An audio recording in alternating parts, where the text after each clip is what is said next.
And this is Dr. Mohammed Shabbir. He, along with myself, are the co-coordinators of our Dynamic Coalition. So let me, without bring it over to Dr. Shabbir. Thank you very much, Judith. Thank you for giving the opportunity and my colleagues for this table to discuss the future of multi-stakeholder governance. From the perspective of Dynamic Coalition on Accessibility and Disability, I would have a couple of points to make in the initial intervention, and then we can follow those points in the interactive discussion. The first thing is that there are a number of instruments at the high level as well as regional and national level that talk about inclusivity, accessibility, and rights of persons with disabilities in the digital spaces. At the top of all these instruments sits the United Nations Convention on the Rights of Persons with Disabilities, which most of the governments by now have not just signed but ratified. Then we have WSI 20+, which is being reviewed this year, that also talks about inclusivity. We have the Global Digital Compact, where inclusivity for persons with disabilities is also referred. And then we have Digital Inclusion Strategy by the UN Secretary General, where inclusivity is talked about. This year is very important, as we all know, will be not only deciding the future of internet governance, but we will also be deciding how the future of multi-stakeholder governance should be shaping up. So inclusion of persons with disabilities in the decision making, as we discussed in the session on Beyond Tokenism, the inclusion of persons with disabilities in internet governance. This was one of the sessions where we talked about different ways and strategies that can be implemented in the way of involving persons with disabilities in further sessions.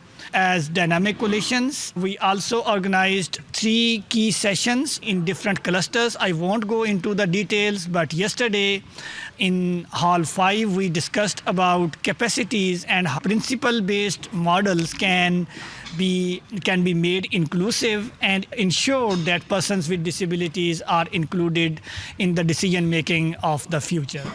The question here arises, why do we include persons with disabilities, whereas we have so many people who could be deciding the future of digital governance, and they have been deciding it arguably, and it has been functioning. As a coordinator of the Dynamic Coalition on Accessibility and Disability, I would say the system might be functioning for some, but there is a very huge number of population. Well, WHO would state that it is about 15 or 16% of the world population, which, considering the total world population levels at 8 or 9 billion, would be equal to the total population of the country, which is India or China.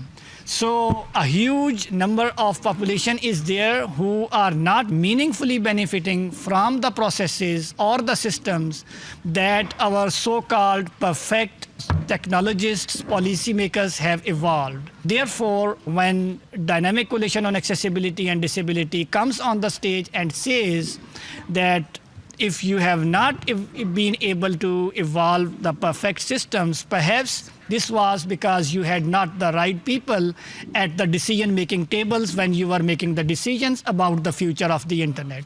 So it's high time that while we evolve the future systems, now we include persons with disabilities into those decision-making. So I stop here and we can discuss this further. Judith, over to you. Thank you. How can multi-stakeholder models be further developed to make them more inclusive and accessible? And point to Dr. Shabbir to talk about that. Thank you very much for that. I've been listening to my fellow DC representatives talk about different aspects, and I've been thinking how best we can evolve this multi-stakeholder model that we have going up and running. And I reflected upon the suggestion that came out from Wout and then the discussion on having a voice or space on the MAG by the DCs. And I would, for one, from the perspective of DCAD, I would want the multi-stakeholder model as it exists today to evolve that to include the voice of persons with disabilities on the MAG. Why so? Because this is the largest minority that is just being made into a checkbox under the diversity umbrella. It should not be that. On the other hand, as the coordinator of Dynamic Coalition on Accessibility and Disability and one of the oldest dynamic coalitions in existence, I would argue for the argument that Avery has put forward. And that is, we must guard system that we have here within the dynamic coalitions. And that is bottom-up multi-stakeholder.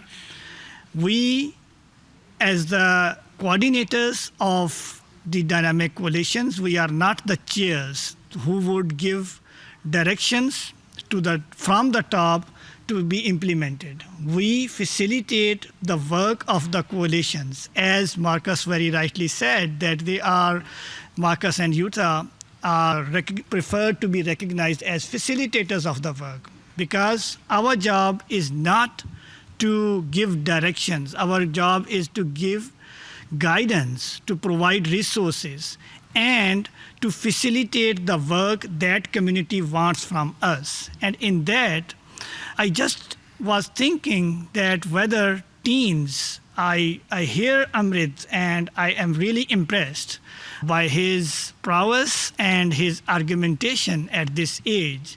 But when I think of the other side of the teens with disabilities, those who do not have the right opportunities, then I need to consider that multi-stakeholder model, so-called, needs to evolve, and it needs to be multi-stakeholder in true sense and not just be some checkboxes here and there. Thank you. Aren't we trying to reinvent the wheel here? Shouldn't we be moving towards polycentrism rather than multi-stakeholderism? Thank you. Power politics is my subject as a student of international relations, and we all know it is not equally distributed. And through the centuries, it has not been, and it would never be.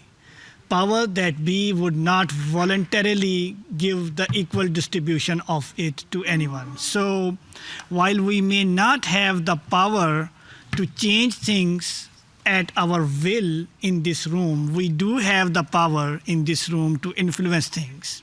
And that's what we are doing.